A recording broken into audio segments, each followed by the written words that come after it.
Bonjour à tous, les autorités locales vont-elles réagir? C'est ce qu'espère la vingtaine d'associations qui a signé un communiqué après l'agression d'une militante palestinienne à son domicile.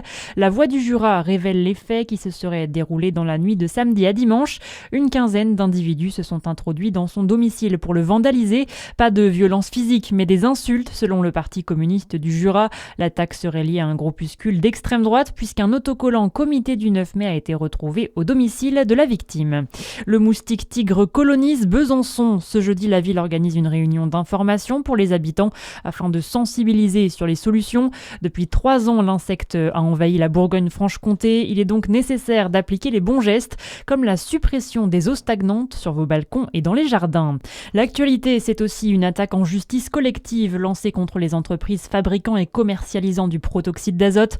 C'est l'association Antoine Aleno qui en est à l'origine. Elle dénonce des pratiques déloyales de ces sociétés qui, en dépit de la dangerosité de ce gaz hilarant, incite à en consommer à des fins récréatives avec des méthodes de communication bien rodées.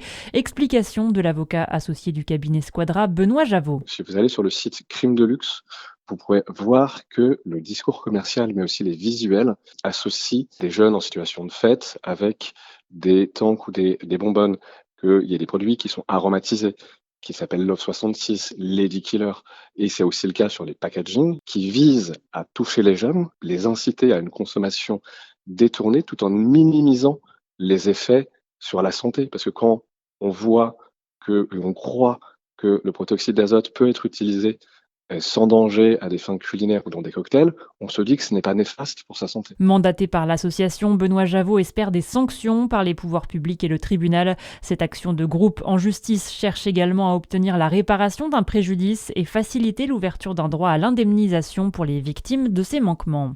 Un appel à témoins lancé en Loire-Atlantique pour tenter de retrouver Manon Rolando. Cette jeune femme de 31 ans est portée disparue depuis le 27 mars dernier. Sa fille de 15 mois est également introuvable. Son père est suspecté d'être impliqué. Il s'est envolé le 2 avril dernier pour l'Algérie. Il aurait emmené la fillette avec lui. Une enquête a été ouverte par le parquet de Nantes.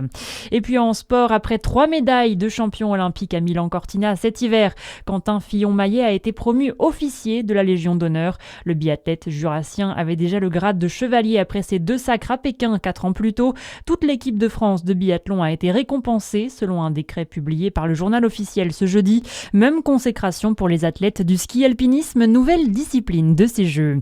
Et enfin le rugby, début ce soir de la 28e journée de Pro D2 avec un choc entre 2 candidats au barrage.